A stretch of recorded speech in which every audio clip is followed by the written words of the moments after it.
Yo soy de la Universidad de Chile, no originalmente, y se escucha también, soy alemana, pero yo estoy en la Universidad de Chile desde 2000.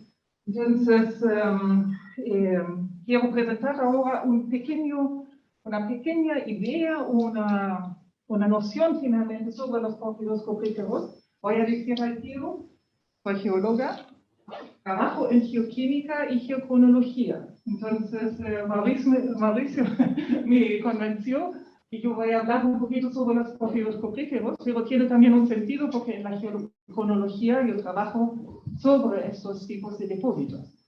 ¿Ya? Entonces, voy a ver cómo funciona.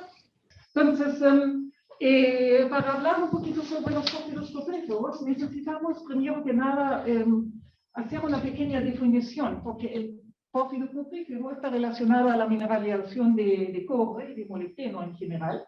Entonces, en esta charla vamos a buscar los blancos para justamente obtener concentraciones de cobre, buscar o encontrar concentraciones de cobre. Entonces, ahora funciona. Los recursos minerales son concentraciones naturales, eso uno necesita decir, de elementos o compuestos en la corteza terrestre, y eso puede ser metálico o no metálico. En nuestro caso de los pórfidos estamos hablando de los metales, porque es cobre y molibdeno en general, o principalmente, decimos. ¿Ya? Aquí hay una foto de Chuquicamata, el Rajo Abierto. Voy a volver a hablar un poquito sobre Chuquicamata también, porque es uno de los más grandes depósitos que tenemos de los pórfidos. Concentraciones naturales. ¿De qué estamos hablando? ¿Y de qué estamos hablando para concentrarlos en los pórfidos finalmente? ¿O cuál es la concentración necesaria? Porque uno busca anomalías geoquímicas dentro o en la superficie terrestre o en la corteza. Y las anomalías, ¿cómo se definen? Esos son en comparación a algo. ¿Ya? Entonces, una anomalía es cuando uno hace una comparación, por ejemplo, con la corteza terrestre. Y el cobre en rojo, hay otros metales, pero el cobre en rojo normalmente tiene esta concentración 0.005,8 en porcentaje de peso. Ustedes pueden multiplicarlo por 10.000 y tienen el ppm. Entonces, eso es la concentración promedio en la corteza, por lo tanto, no es algo interesante para sacarlo finalmente. Necesitamos concentraciones mínimas para poder desarrollar un proyecto minero interesante económicamente con valor. Necesitamos tener concentraciones de 0.4 a 0.58, esos son promedios, ya son rangos que pueden variar un poquito, depende de la mina también. Y eso también el porcentaje de peso. Ustedes ven la diferencia, entonces necesitamos enriquecimiento de un factor bien grande, entonces 80 o 100 es el factor de enriquecimiento. Entonces necesitamos buscar estas anomalías finalmente. Y la idea es, o todo la minería o los geólogos trabajan en terreno con los mineros justamente para explorar y para ver dónde se pueden encontrar estas concentraciones. Pero también necesitamos saber por qué buscamos finalmente el cobre, ¿ya? ¿Por qué estamos tan interesados? Y solamente para ver una vida humana necesitamos casi una media tonelada de cobre en nuestra vida. Entonces sí es importante de tener este recurso finalmente y encontrarlo también en la superficie terrestre. Aquí hay otras indicaciones de otros metales, de otros metales o no metales finalmente, que se requieren justamente para esta vida humana. Entonces es bien importante, ¿ya? Que necesitamos muchas cosas que uno no se da cuenta posiblemente, pero sí lo requerimos. Entonces, ¿dónde buscar esto? ¿Ya? Eso es lo importante. Ahora vamos a entrar un poquito más en el geológico.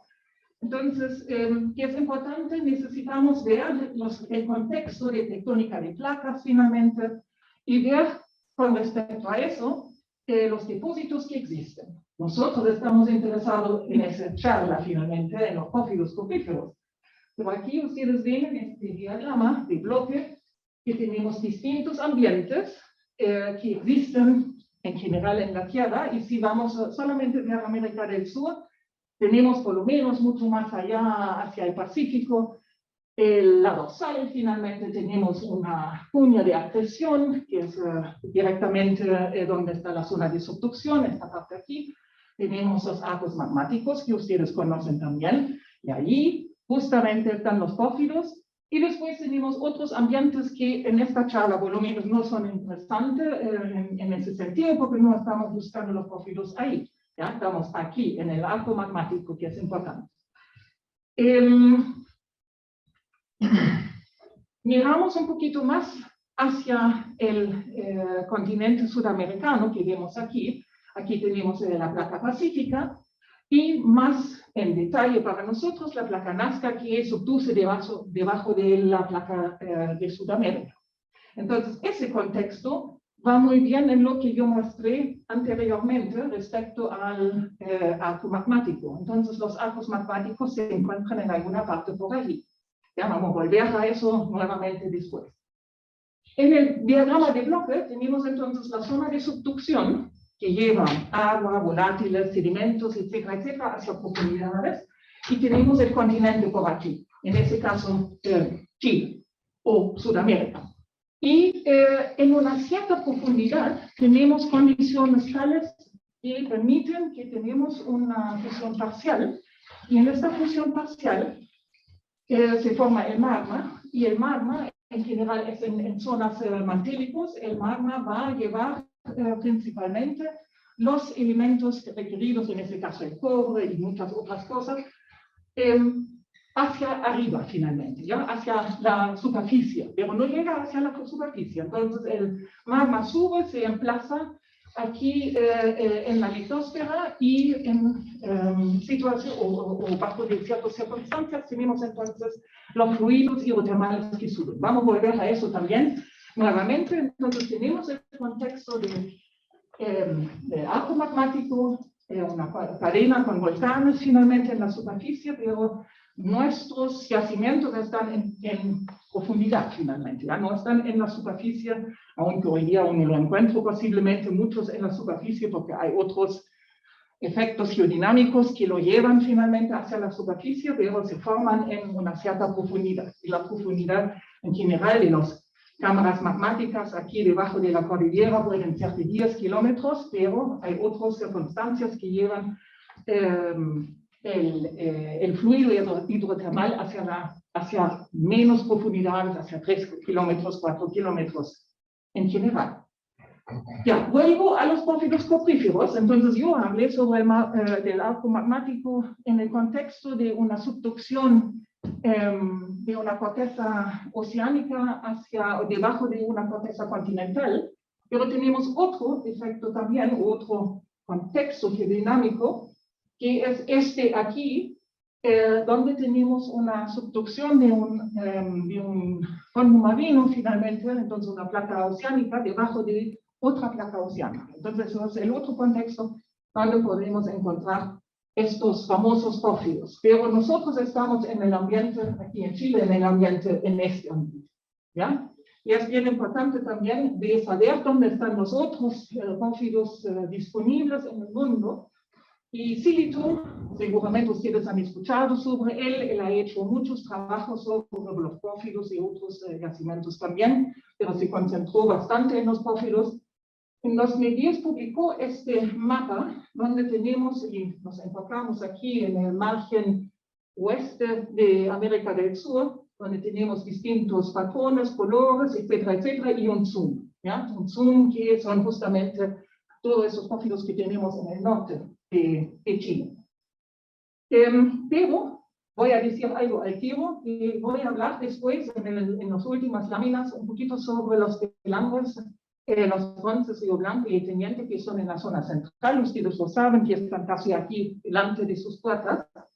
Entonces, estos pórfidos son los más jóvenes aquí en Chile y voy a hablar sobre el contexto de la geocronología sobre eso. Ya, los pórfidos mundiales, entonces necesitamos saber que a lo largo de América del Norte, a lo largo de Chile o América del Sur, y en el otro lado del Pacífico, lamentablemente el mapa está cortado de la manera que el Pacífico no está en el centro, entonces uno no aprecia finalmente el cinturón del fuego, y representa finalmente ese lado aquí, y ese lago aquí. Entonces ahí principalmente uno encuentra estos pórfidos que están relacionados a un sistema de arco magmático. Ya, entrando a Chile, voy a mostrar un poquito que es bien interesante. Se han hecho varios trabajos en el libro de Geología de Chile, publicaciones sobre franjas o fajas metalogénicas. Y eso también es interesante, fue hecho por Marsáez. Marsáez también era un joven amigo en la Universidad de Chile que ya está jubilado. Tenemos estos fajas entonces, desde el Jurásico hasta el Cretácico superior aquí, muy cercano a la costa, entre 201 a 145 millones de años, son muy antiguos y no se encuentran todavía los pórfidos cupríferos. Ya eso llegaron principalmente en el Cretácico, ahí aparecen los pórfidos en rojo con esta asignatura rara finalmente, esos son los pórfidos, y ustedes ven que en cada época finalmente hay nuevas agrupaciones de yacimientos, y que se ve también, o que se puede apreciar en estos tres volúmenes, y los más antiguos están lo más cerca a la costa y los más jóvenes, y eso vamos a ver en la siguiente hoja, siguen hacia adentro finalmente. Entonces, continente más adentro, y eso está relacionado a la zona de subducción, al arco magmático, entonces funciona bien este concepto finalmente. ¿Ya? Entonces tenemos más pórfidos aquí, en toda esta lista, aquí están nuevamente todos los pórfidos, entonces cada cinturón, cada faja finalmente es una faja de edades y muestra claramente los distintos yacimientos. Entonces tenemos bien claro dónde está o dónde buscar principalmente según la edad, dónde podrían estar estas fajas finalmente. ¿Ya? Entonces más antiguo en la costa y mucho más joven en el centro. Y nuevamente aquí abajo el panel rojo son los más nuevos, que son justamente los Pelancos, el Pachón, Río Blanco, los Pontes, el Teniente y seguramente aquí se muestra Rosario de Rengo, en caso que no me equivoco. Pero lo vemos después en otra figura que yo tengo aquí. Entonces, ahora vamos a ver un poquito algo sobre los depósitos en general, en este caso Chuquicamata, porque como yo dije que es uno de los más grandes, y yo pienso que si uno habla con los chilenos, siempre dicen que hoy Chuquicamata es el más grande. Si uno habla con los norteamericanos, dicen que Peña es el más grande. Entonces yo lo sé. Eso es decisión propia, finalmente, quién tiene el más grande depósito de cobre. Desde 1915 empezaron a explotar, es en una altura de 2.870, entonces también es importante de saber. Y desde 2019 ya tiene faena subterránea, ¿ya? Porque ya se terminó en sacar finalmente superficial, entonces bajo abierto. Ahora la ingeniería va hacia profundidades. Entonces es bien importante este yacimiento. Uno dice que tiene reservas de muchos millones de toneladas de cobre. Y se indica, y eso también siempre es interesante, especialmente porque voy a hacer una comparación con los más jóvenes. En 2020 la explotación era 400.720 toneladas métricos de cobre fino. Entonces, y aparte de eso también algo de plata. Entonces, es bien importante este yacimiento. Tiene un ancho de 3 kilómetros, ¿ya? Un largo de 4.3 y una profundidad de 1 kilómetro. Yo necesito decir, para mí, como llegando de Europa, cuando yo vi esto, porque yo tenía la posibilidad de ir a esta plataforma para ver finalmente el Rajo Abierto, me impresionó enormemente, porque es gigantesco, y eso uno no ve en Europa. ¿Ya? Estos yacimientos que tenemos, primero no tenemos pórfidos cupríferos en ese sentido, nosotros tenemos mucho carbón, en Alemania por lo menos, pero no me parecen como tan gigantescos como aquí. Ya uno mira y uno se queda como wow. Especialmente cuando uno ve estos camiones que están andando por ahí, donde uno se siente como hormiga al lado. ¿Ya? Eso es impresionante para gente que viene de afuera, entonces aprovechan aquí de trabajar bien en estas zonas, porque es súper bonito y muy conocido de toda manera. Andina y teniente los bronces, esos son los más jóvenes. Andina es otra palabra que para Río Blanco, ¿ya? Porque es la división andina de Codelco, que aquí es desde 1920, más o menos a 3.000 metros de altura. Si uno ve los bronces, que es el mismo yacimiento, ya solamente están lado a lado, y uno es de Codelco y el otro es de Anglo American. Entonces son más o menos entre 3.000 y 3.500 metros sobre el nivel del mar, entonces bien arriba en la cordillera. Río Blanco es mina abierta y subterránea. Tiene una producción de 184, y ustedes se recuerdan de 400 de Chuquicamata anteriormente respecto a 2020. Es bien interesante, pero si ustedes llevan este número también en conjunto, llegan más o menos a lo que muestra Chuquicamata. Porque Andina y los bronces es el mismo yacimiento, ¿ya? Solamente que está compartido en dos grupos mineros. El teniente, otro grande, desde 1905, también más o menos en la misma altura como los dos otros, tiene unos 442, 220 toneladas métricas de cobre fino en 2020, entonces tenemos tres grandes finalmente, ¿ya? Chuquicamata, Río Blanco, los bronces y el teniente, ¿ya? Son muy similares, bien interesante.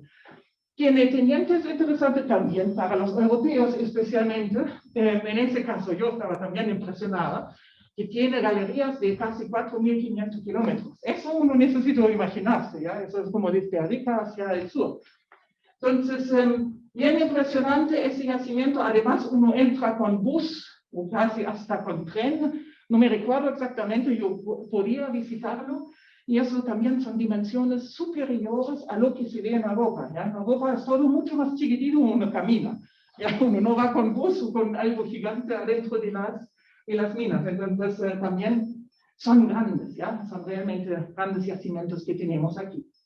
Los bronces, solamente para mencionar, los primeros mineralizaciones, alteraciones en la superficie se han encontrado en 1867, entonces desde mucho tiempo ya está conocido por lo menos.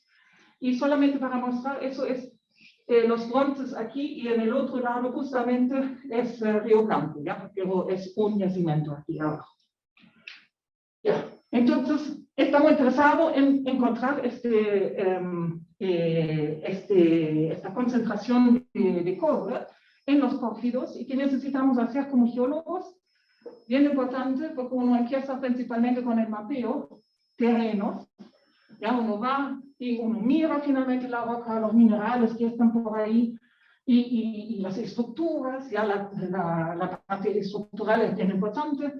Uno mira si ya hay algunos sondajes y uno empieza a tratar de entender finalmente, ¿ya? Y mapear alteraciones, por ejemplo, y ya ciertas zonas de mineralización. ¿Cómo uno puede trabajar más o cómo uno puede continuar finalmente en entrar más en los temas por la petrografía, cartografía, inclusiones fluidas? Aquí son tres fotos que justamente demuestran eso. Cortes transparentes, ustedes lo conocen.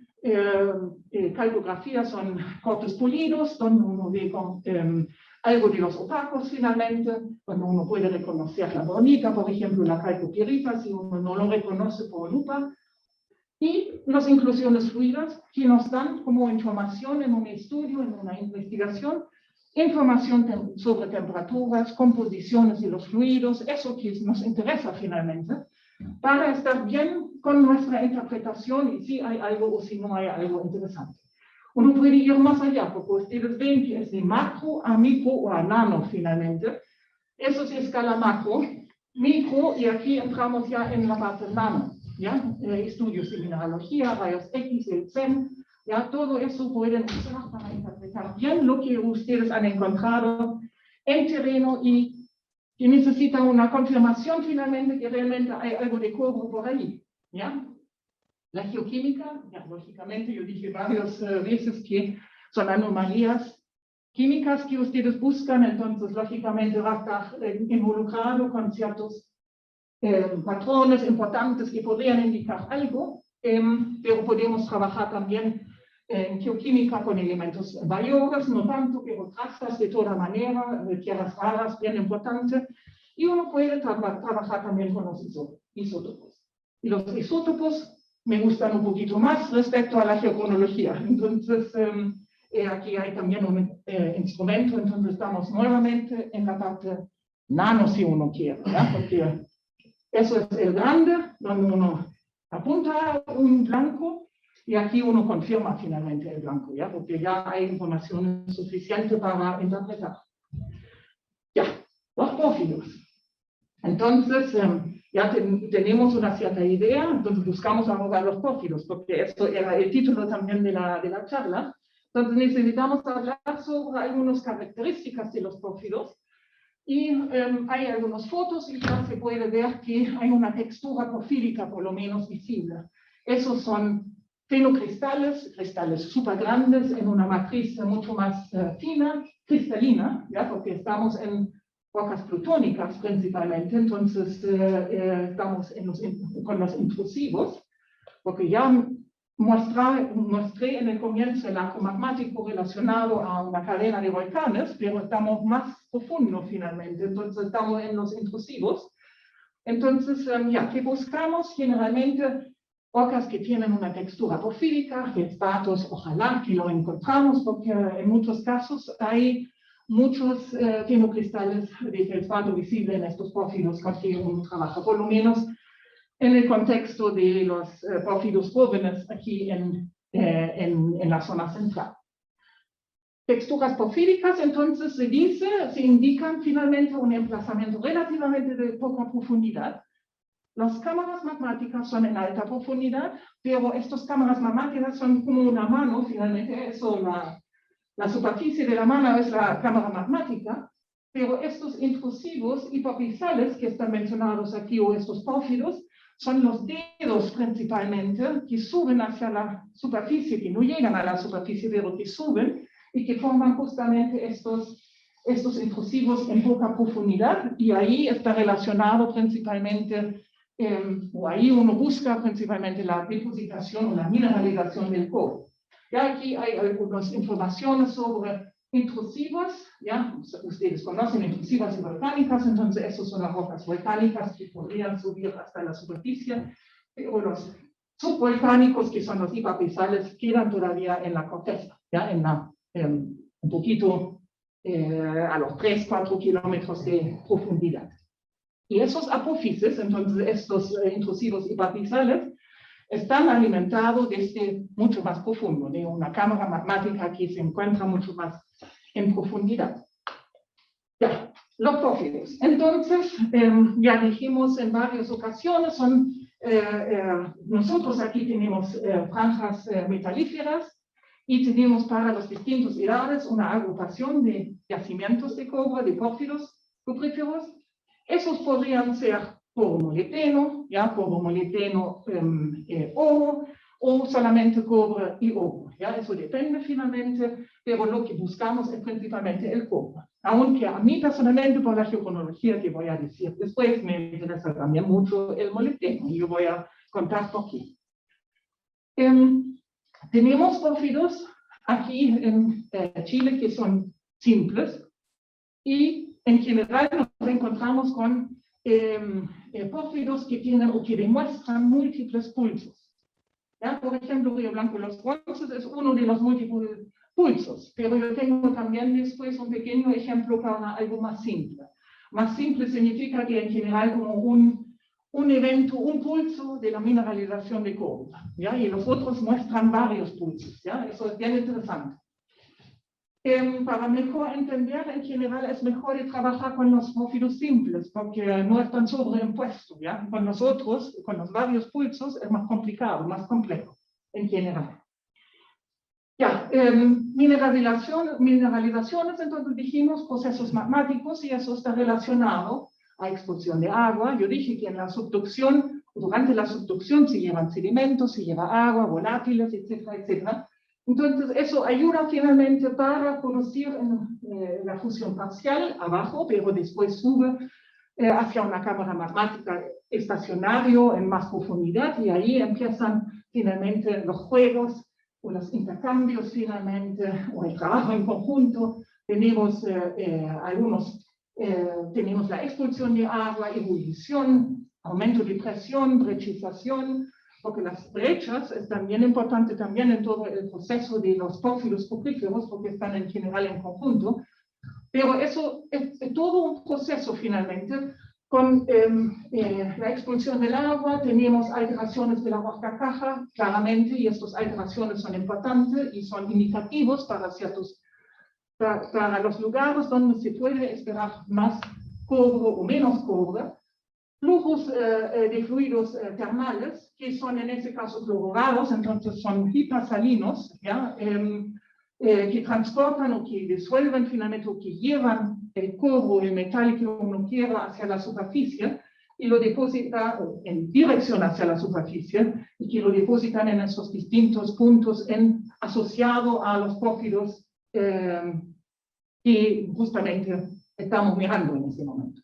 Entonces, los procesos de alteración hidrotermal, que son esos procesos con el agua y el agua roca, son bien importantes porque eso hace cambios químicos dentro del material y necesitamos saber un poquito más sobre eso porque estas alteraciones están relacionadas a la composición de la roca caja, a la composición del fluido finalmente, a la temperatura, al pH, al pH. Todo eso da finalmente o apoya a la alteración y finalmente a la depositación del cobre. Un punto importante también es el tiempo, ¿ya? Porque todo se demora también un poquito, no es como al tiro en este momento que se forma un yacimiento, entonces mucho es el tiempo relacionado.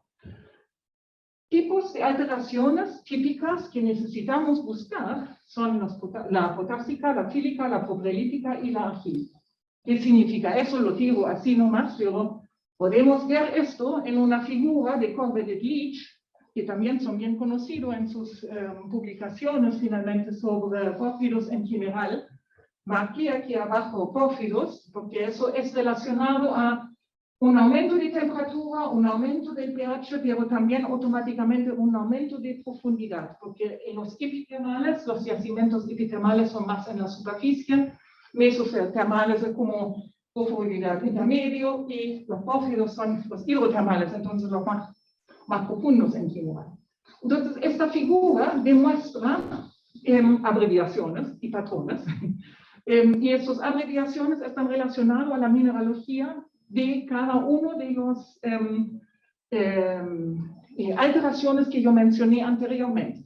Los patrones que se cambian son, por ejemplo, el potásico, el argílico o el fílico. El fílico es el silicítico, también son como palabras que uno puede intercambiar.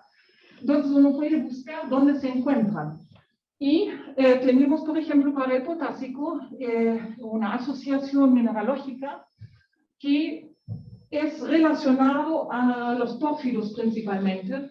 Entonces, si uno hace trabajos que hemos visto anteriormente en las figuras, cuando uno trabaja con lupa finalmente o reconocimiento de mineralogía, etcétera, etcétera, si uno reconoce algo, uno puede mirar aquí en este diagrama y buscar principalmente cuál es la asociación de alteración que yo tengo mineralógicamente y lo puede poner finalmente en los distintos rangos y puede ver si eso me conforme con un depósito de pórfido cuprífero o de otra cosa.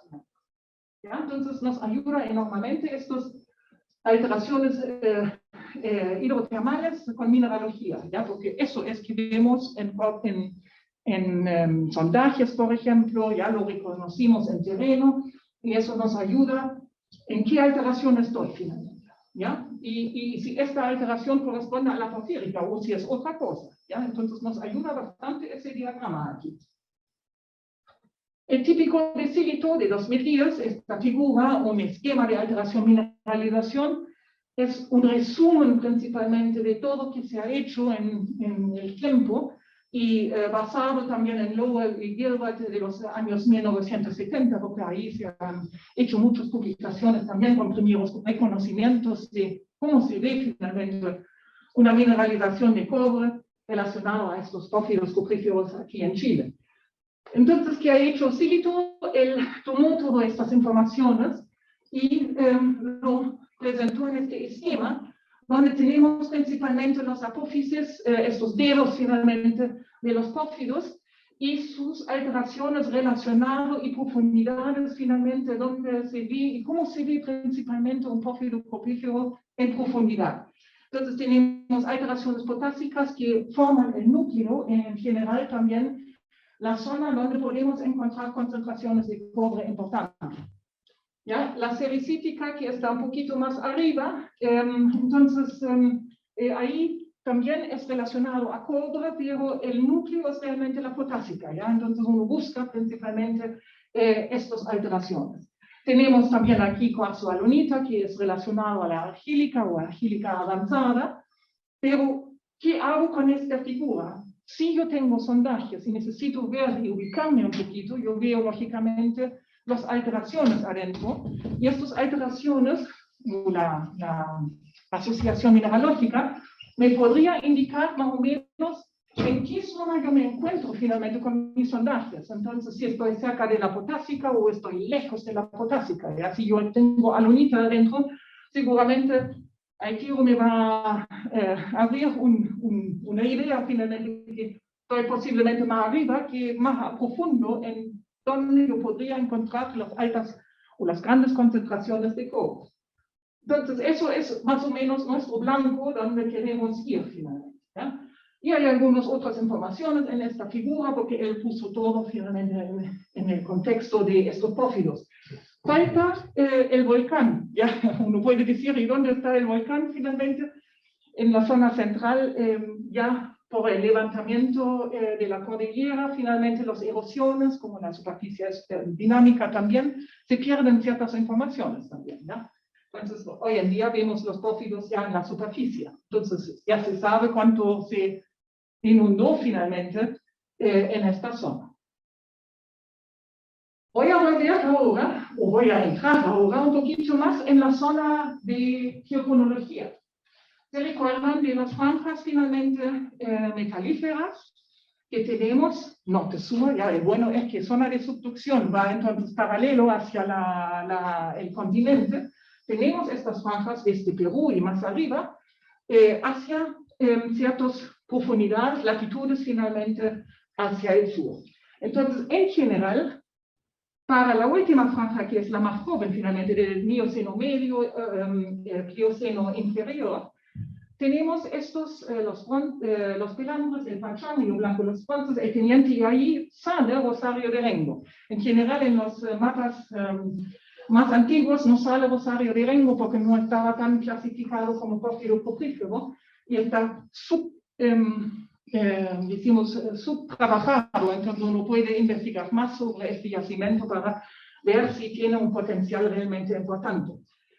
Pero ahí se termina principalmente esta franja y no hay más al sur. Pero yo le voy a mostrar nuevos resultados también, un poquito de estos estudios. Lo que yo quería decir también, las franjas lógicamente no tienen límites con otros países. Entonces las franjas pueden pasar también al otro lado hacia Argentina. Aquí tenemos también un yacimiento bajo de la Lumbrera que va en el mismo rango de tiempo como estos pórfidos aquí abajo. Ya, eso también uno necesita ver. Las franjas lógicamente están para Chile, ¿ya? Pero uno puede ir también más hacia el otro lado de la cordillera y ver cómo se desarrolla por ahí. Ya, los pórfidos copríferos, entonces Río Blanco, los bronces, se ubica aquí tenemos América del Sur, está como en la zona central, ustedes saben, es como muy cercano aquí, más a la cordillera, pero ya están con la universidad muy cercano. Entonces es un yacimiento muy grande, eso hemos visto también con el tonelaje métrico de cobre que se ha sacado el año 2020. Aquí tenemos un esquema un poquito más clarito, aquí es Río Blanco, Andina, como yo lo mencionaba anteriormente, y esos los bronces. Y tiene como un alargo hacia los sulfatos que corresponde a Anglo American. ¿Ya? No es Codelco. Entonces Codelco en ese lado y Anglo American en ese lado. Si uno va más allá todavía, uno ve algunos, uno puede reconocer algunos litologías, y entre otros los pórfidos. ¿Ya? El PQM es un pórfido, el PF es un pórfido y el PDL es también un pórfido que tiene una asociación con la mineralización, con el cobre finalmente. ¿Ya? En estos lados, en los bronces, hay muchas brechas. Yo mencionaba que las brechas también uno necesita ver, porque los bronces están casi más brecha que los pórfidos, pero los pórfidos están también ahí o un poquito más en profundidad, ¿ya? Entonces, muy interesante este yacimiento, y en qué sentido también es interesante por la geocronología. Ya, ahora entro un poquito en lo que no voy a entrar demasiado en detalle. Tenemos el lado Río Blanco, tenemos el lado Los Bronces, y tenemos aquí en esta figura algunos nombres o abreviaciones: Uranio, plomo, renium, osmio y argon, argón. Esos son métodos de geocronología, entonces métodos para datar minerales y rocas. El uranio y plomo me da información sobre edades de emplazamiento. Entonces lo busco y lo dato los pórfidos con eso. ¿Ya? Eso me dan informaciones entonces de los pórfidos cupríferos cuando se han formado. El renium osmium me da información sobre la mineralización. Entonces yo estoy interesada en aplicar este sistema para obtener la información de la mineralización del cobre. Lamentablemente, no está al día realmente, o decimos no demasiado desarrollado todavía, y trabaja directamente con los minerales de cobre. Ya se trabaja con ese sistema con minerales de molibdeno. Por eso yo dije que yo estoy interesada en el molibdeno dentro de los pórfidos cupríferos, que podrían ser cobre molibdeno, cobre oro o cobre molibdeno oro, ¿ya? El renium osmio entonces me interesa para datarla indirectamente, en ese caso, la mineralización del cobre. ¿Por qué indirectamente? Porque se supone que la molibdenita o el molibdeno, este evento, es un poquito antes, o decimos que muy cercano al evento del cobre, pero no es exactamente en el mismo momento. Por lo tanto, la única manera en ese momento que es seguro y que funciona es datar los eventos de molibdenita o del molibdeno. El argon-argón, aquí abajo, es una metodología para saber algo sobre alteraciones. Entonces yo puedo datar alteraciones hidrotermales con eso, que contienen minerales con potasio. Súper bueno. Entonces tengo tres potentes herramientas para datar el yacimiento completo, finalmente. ¿Ya? Y eso es porque yo tengo el link hacia la minería y hacia los pórfidos, porque yo he trabajado en datar finalmente estos pórfidos Río Blanco y Los Bronces. Y solamente para mostrarle por qué la geocronología puede ser una herramienta bien necesaria, bien útil para encontrar estos pórfidos. Entonces uno puede decir que geocronología puede ser una herramienta explorativa o de exploración finalmente. Es, por ejemplo, si ustedes ven los bronces aquí, yo tengo algunas líneas que muestran zonas dentro del yacimiento, y esas zonas ustedes ven aquí en una escala entre 5 y 14 millones de años.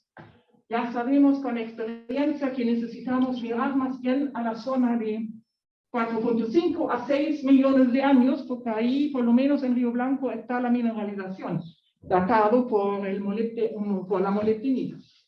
Entonces, aquí yo en general estoy esperando que eso podría tener un potencial posiblemente de encontrar también las mineralizaciones de cobre en este sector. Y justamente es el bajo abierto de los bronces, ¿ya? Funciona súper bien.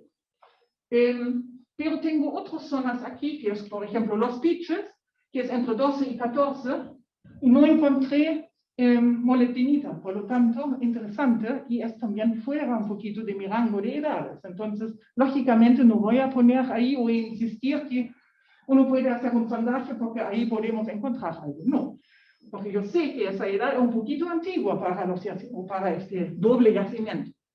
Veo otro, el plomo, ¿ya? Aquí, que tampoco es como lo más conveniente, porque tampoco tiene indicaciones, entonces claramente son precursores del evento de mineralización de cobre. Si yo entro en esta zona aquí, que es San Manuel, ahí ya tengo dataciones de renium osmio, y interesantemente me indica que aquí podría ser un potencial bien importante de cobre, finalmente de depositación o de formación de mineralización de cobre. Entonces, Los bronces demuestran un rango un poquito más grande que yo dije para Río Blanco. Entonces, bien interesante por dos motivos. Se han hecho muchas dataciones, ya solamente voy a mostrar el verde aquí, ya porque eso es lo más cercano a la mineralización del cobre. Tengo edades en los bronces de 6.3 a 4.5. En los bronces es Río Blanco, yo no sé qué dije recién. Los bronces tenemos de 8 a 5. Entonces parece un poquito más antiguo que el otro lado, que es solamente un lado este y oeste. Entonces eso es el lado oeste, es más antiguo, y eso es el lado este, que es parece un poquito más joven. ¿Por qué digo parece? Porque no se ha encontrado otra cosa por el momento. Puede siempre ser que alguien va a encontrar algo, ¿ya? Siempre es abierto, siempre uno puede encontrar otras cosas. Entonces, bien interesante, esta pequeña separación en el tiempo en estas dos partes, en el gran distrito, pero en esas dos zonas. Y con eso yo voy a terminar también, porque yo quiero mostrarles dos cosas importantes. Entonces, Río Blanco y los bronces, hablamos recién, tenemos un pequeño desfase en el rango de las edades, que anteriormente siempre se ha dicho el teniente tiene la misma edad que Río Blanco y los bronces, podemos decir lo mismo, por lo menos trasladan. Pero se muestra aquí Río Blanco y los bronces es un poquito más antiguo, pero tiene un intervalo más grande. Entonces, eso es realmente un múltiplo pulso, porque se pueden datar estos pulsos finalmente. El teniente puede ser que no está suficientemente datado, ya que no hemos encontrado todavía la misma cosa, porque siempre se ha dicho en la literatura que estos dos están iguales en edad. Tenemos los pelambres y el pachón, y curiosamente, por eso yo quería mostrarlo, tiene el mismo efecto finalmente que la mineralización, por lo menos, aunque los intrusivos están muy similares en edades, pero la mineralización también está un poquito desfasado, y el pachón es en el lado este, y los pelambres es en el lado oeste. Entonces, tiene como más o menos el mismo patrón como Río Blanco y los bronces. Ya eso es algo curioso, finalmente, algo interesante que se necesita posiblemente salir más a la superficie. Después, en el sur, y eso yo dije que hay algunos trabajos pocos, había una memoria de título de nosotros que ha hecho algunas dataciones, yo estaba en la comisión, por eso se ha hecho la geocronología, y este Rosario de Rengo tiene un cierto potencial, pero se necesita hacer más investigación, claramente, ¿ya? Y el nuevo, finalmente, es Brahma, que es un prospecto en el sur, en la región del Maule, y tiene características de un pórfido cuprífero, porque tiene estas alteraciones que hemos visto recién, las características típicas finalmente para definir un pórfido cuprífero, y se han hecho dataciones finalmente, y las dataciones entran en el mismo rango principalmente de esta franja metalífera entre el Mioceno medio y el Plioceno inferior. Entonces, al final, la novedad aquí es principalmente que Brahma es más al sur. Entonces, la franja metalogénica que terminó principalmente en el teniente siempre, ya se alargó un poquito por algunos trabajos pocos hacia Rosario de Rengo, y ahora podemos decir que esta franja va hasta la región del Maule. Entonces, también es interesante porque entre esta zona de Brahma y el teniente podría ser que hay otra cosa, ¿ya? Entonces, son estas ideas que uno podría tener respecto a geocronología, ¿ya? Porque la geocronología puede apuntar, porque uno puede datar intervalos de tiempos y uno puede ver que sí corresponden a esas franjas o no. Por lo tanto, es una herramienta para exploración, ¿ya? Ayuda enormemente. Si es la herramienta única, lógicamente no es, porque se necesita poner y confirmar con otras cosas. Pero en ese caso sirvió bastante, o sirve bastante, y uno puede hacer muchas cosas. Con eso quería decir muchas gracias nuevamente a esta invitación, con algunas fotos, los pelambres en la cordillera alta, las faenas finalmente allá arriba, el famoso camión finalmente donde uno se siente como hormiga al lado en Chuquicamata, Este típico gráfico, eso es silito de 73, entonces él ha hecho muchos trabajos. Yo mostré algunos de 2000, pero eso es de 73. Aquí está el famoso volcán que nunca hemos visto, ¿ya? Que ahora ya no existe, el sistema en conjunto. ¿Cómo se podría identificar, clasificar o caracterizar un pórfido cuprífero en su contexto geológico, finalmente, con sus zonas de alteraciones, con las distintas brechas, finalmente, que es una asociación que uno no puede dejar al lado? Ya las brechas son importantes en este contexto y en la formación de los pórfidos. Y finalmente, ya más apropiado, de Lowell-Gilbert, esta zonación finalmente de las alteraciones potásica, fílica, agílica o profilítica, que caracterizan principalmente los pórfidos cupríferos donde podemos encontrar el cobre que necesitamos, ustedes lo han visto, casi una media tonelada que necesitamos en la vida, que necesitamos encontrar. Y con eso quiero terminar. Muchas gracias. Bueno, primero, muchas gracias por la charla. Quería saber cuál es la relación entre el ángulo de subducción con los pórfidos, pero asociado principalmente como a la distancia que recorre el magma desde su génesis hasta el emplazamiento en la corteza.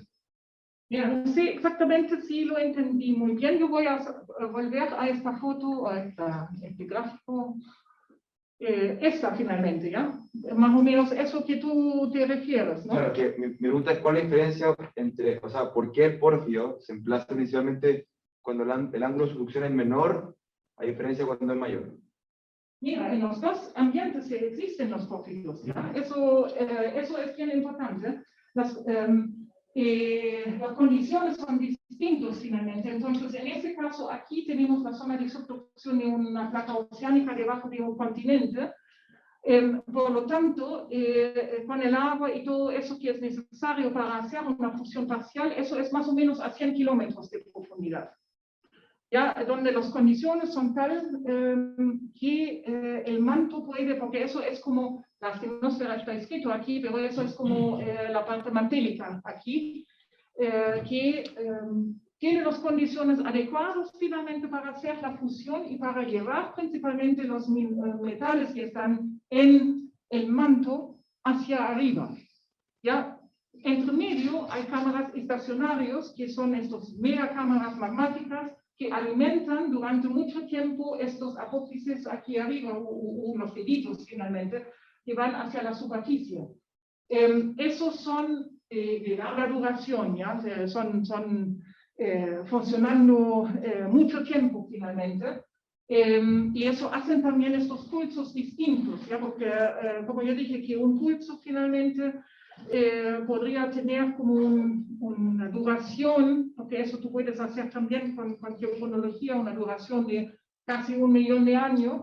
Después tienes otro pulso finalmente. Entonces, estos pulsos están alimentados por estas cámaras mucho más profundas finalmente. Ya no están relacionados directamente más a esta fusión parcial ahí abajo. Ya pueden ser alimentados también por ese lado, pero estas cámaras magmáticas están durante mucho tiempo funcionando y alimentando principalmente con distintos pulsos a estos pórfidos, a la mineralización. ¿Podría haber como un megapórfido en un ambiente, o sea, con un ángulo de subducción alto, por ejemplo, en la franja del Jurásico?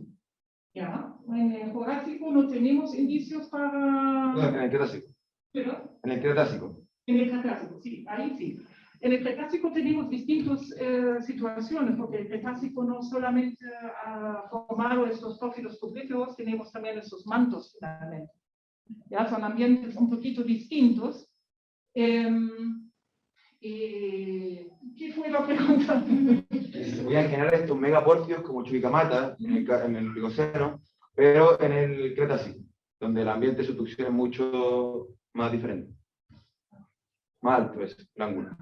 Mira, ahí uno debería estudiar un poquito, porque durante la vida de la subducción, aquí en Chile, que supuestamente empezó en el Jurásico, pero hay indicios que es desde mucho más tiempo anterior, entonces del Carbonífero superior, que existía la subducción finalmente, pero durante todas estas distintas épocas geológicas, el ángulo se movió.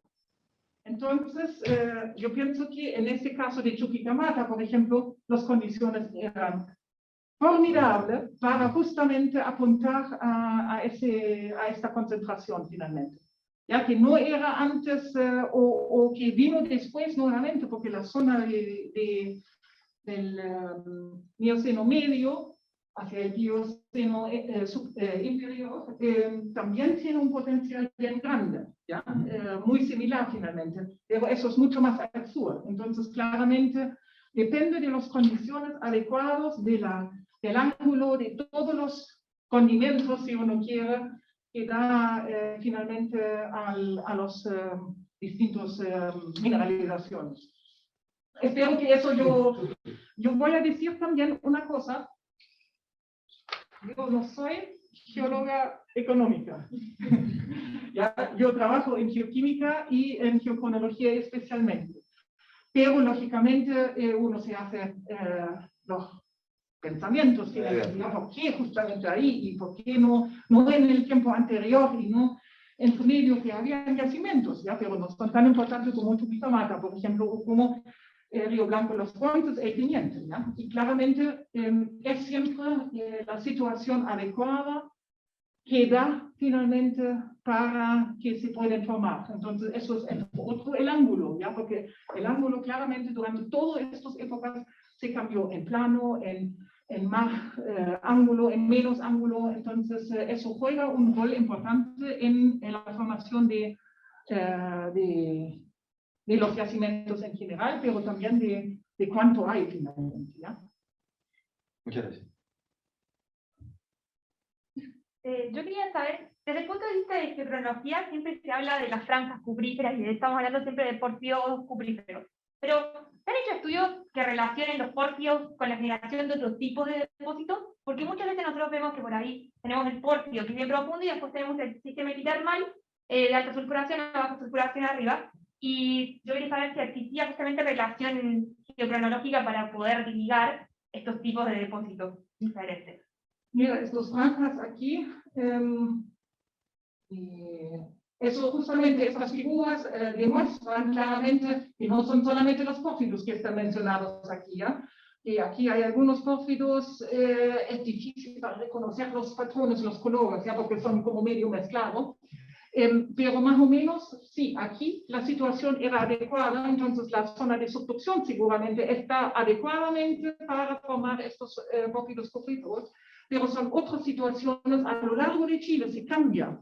Ya no es siempre la misma pendiente, no es siempre la misma situación, por lo tanto, hay otras situaciones donde se pueden, por ejemplo, estos fragile copper deposits que se pueden formar más en la zona aquí, más central, porque eso es más al norte, eso es más norte hacia el centro.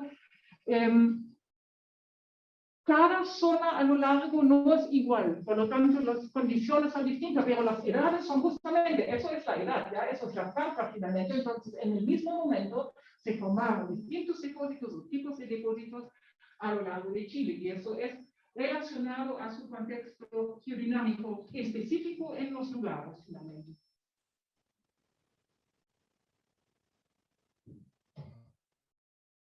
Hola, muchas gracias primero por la charla. Yo tengo una duda relacionada con los rangos de edades que entregan las dataciones de Remio-Osmio. Podemos, rapidito ir por allá. ¿Estás hablando sobre esta Esa, zona? sí. Esa, ya. Sí. Mira, Si yo, por ejemplo, tengo dos zonas y una zona la tengo con un mayor rango de edad de mineralización, no sé, por ejemplo, 4 millones de años de mineralización, pero con valores no tan altos de Remio-Osmio, y otra zona con 2 millones de años, pero con valores muy altos de Remio-Osmio. ya. ¿Cuál tendría un potencial mayor, por ejemplo? Por eso uno necesita también ver en el contexto del resto de las dataciones, de las dataciones de alteraciones. Yo pienso que en geocronología es bien importante que uno trabaja con un juego, con un set de distintos metodologías, porque eso debería aportar y apoyarse finalmente.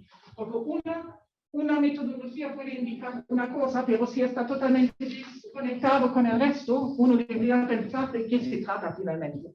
¿Ya? Porque tú necesitas tener los pórfidos que tienen la misma edad, más o menos, porque en general el uranio plomo te da edades que son un toque más antiguos que el rhenium óseo, porque hablamos de distintas temperaturas de cierre de los sistemas isotópicos.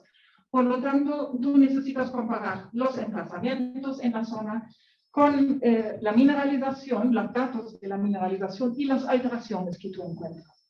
Y si eso es como algo que te indica finalmente que va en conjunto, conversa finalmente, ahí es más probable que haya un potencial. De toda manera, los datos rhenium óseo son dataciones que tienen un muy chico error asociado. Entonces, si tú tienes 2 o 3, a ver, eso es más estadísticamente visto, si tú tienes errores que son muy chiquititos relacionados a tus edades, tú vas a tener siempre un pic enorme en estas figuras que tú tienes aquí, entonces cuidado con eso. El alto no siempre significa que ahí está el potencial, ¿ya? Eso es porque en ese caso los errores son tan chiquititos que se apunta finalmente, se agranda finalmente la figura.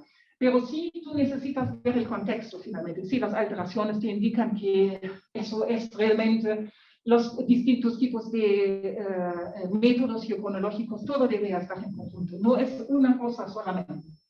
Pero es bien potente, ¿ya? La geocronología puede hacer muchas cosas, pero sí, claramente, indicaciones de mineralogía también son importantes, etcétera, etcétera. ¿Ya? Todo debería estar siempre observado en conjunto. Muchas gracias. En esta misma diapo, aquí tenemos como 2 pics de rhenium óseo. Entonces, en ese caso, ¿se podría atribuir cada pic a los otros 2 pics que hay de uranio plomo? Como que un evento mineralizante es atribuido a uno de las intrusiones y otro. Sí, ahí viene otro pequeño pic dentro de las figuras. Siempre. Buena pregunta, de toda manera. Como uno necesita poner atención en geocronología de no sobreinterpretar o subinterpretar. ¿Ya? Y sobreinterpretar es cuando tú tienes justamente el problema, no es un problema, es bueno finalmente, pero puede ser un problema cuando tú trabajas con rhenium óseo porque tienen errores muy chiquititos. Por lo tanto, al vez de identificar un evento, tú ves 2 eventos, ¿ya? Porque los errores no se traslapan. Entonces, eso es más bien el caso aquí. ¿Ya? Tú tienes 2 muestras ahí que tienen un error muy fino, entonces se ponen muy grande en la figura y además en separación. ¿Ya? Entonces uno necesita realmente ver el conjunto y cuidado con los errores. ¿Ya? Como geocronólogo, como en geoquímica en general, uno quiere siempre errores muy chiquititos. ¿Ya? Y eso es que el más fino finalmente, el más limpio, ¿ya? Pero no es siempre que uno necesita interpretar por ese lado, ¿ya? Porque uno necesita realmente ver qué significa, ¿ya? Y son eventos separados o es algo que analíticamente se ve separado, pero al final es algo en conjunto, ¿ya? Eso es bien importante de ver. Hola, ¿por qué la datación argón-argón se utiliza para las alteraciones, la rhenium óseo para la cristalización y la uranio plomo? Mineralización del rhenium óseo. Y uranio plomo es emplazamiento. Sí, porque eso depende de la característica de los sistemas. El sistema isotópico tiene temperaturas de cierres. Eso significa que con una cierta metodología, mirando un cierto mineral, uno sabe cuándo el reloj empieza a funcionar, ¿ya? Porque si el sistema está abierto, tú tienes un intercambio de los isótopos, entonces por lo tanto no tienes como una acumulación para hacer la datación correcta. Entonces, ¿qué ocurre? Para uranio plomo usamos el zircón en general. El zircón, ustedes saben, tiene una temperatura de cierre en general, es como bien estable en el sistema en general, no se deja alterar muy fácilmente o romper finalmente en sus estructuras. Entonces, el zircón tiene una temperatura de 800 grados más o menos. El rhenium óseo para molibdenita es alrededor de unos 500 grados. Ya estamos como un poquito más bajo. Pero muy cargante. El tipo ese.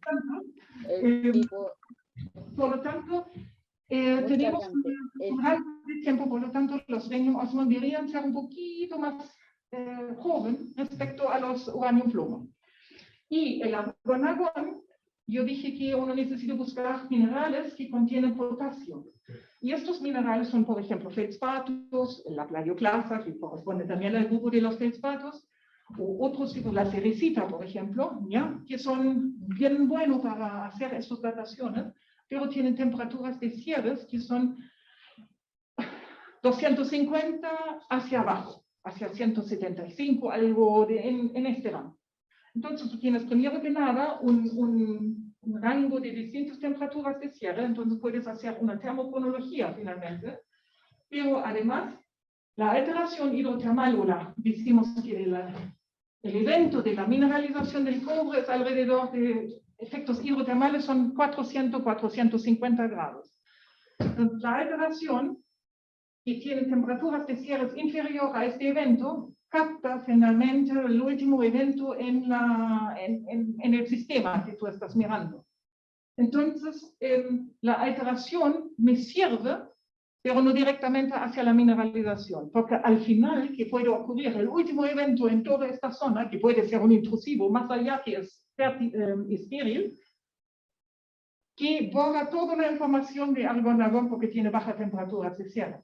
Entonces, al final, eso es solamente para indicar algo sobre alteración, pero nunca puede ser identificado por mineralización porque puede ser lejos de eso. ¿Ya?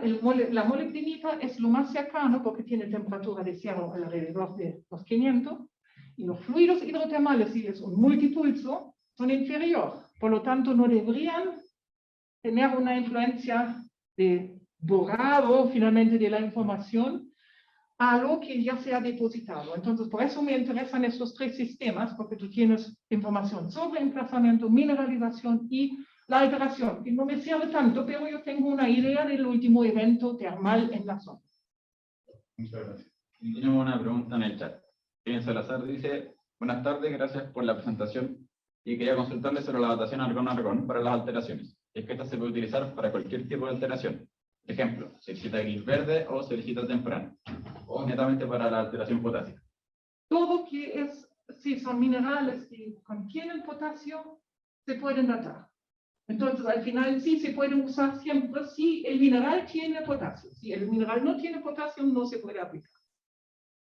Y lo mismo finalmente si en un evento posterior a esa alteración que uno quiere captar, en general es un evento termal de alta temperatura, en general va a borrar la información original y va a poner la edad principalmente de ese evento posterior. ¿Ya? Entonces en eso uno necesita solamente poner atención. ¿Una otra pregunta? Yo tengo una pregunta adicional. ¿No han tomado muestra de lo que es paloma sulfato? Anglo American, en ese sentido, yo he trabajado con la gente de la mina finalmente, entonces con el Rajo Abierto que trabajan ahí, porque hay sectores dentro de la mina, entonces eso es el sector sur finalmente, y es otro grupo de trabajo. Entonces, pero yo sé que... ¿Qué esperarían más o menos tener ahí? Están por ahí. Por ese lado, que es como San Manuel, finalmente, ¿ya? Bueno, y en distribución también. Claro, entonces ahí vienen muchas cosas, finalmente, que lamentablemente no tengo acceso a estos datos. Algunos se han publicado, yo pienso, en congresos, entonces hay algo de información, pero uno necesita tener las tablas para bien ver y comparar, pero es interesante que los sulfatos, que es la punta como en la altura, más allá del yerba loca, finalmente, tiene este rango de edades entre 7 y 8 han encontrado por ahí. Ya esas son las informaciones, pero solamente por congreso, nada más. Pero es interesante, ya, porque el yacimiento es interesante, porque tiene estas variaciones de edades y que raro finalmente, que justamente una parte es Codelco y la otra parte es Anglo American, entonces es bien curioso este yacimiento.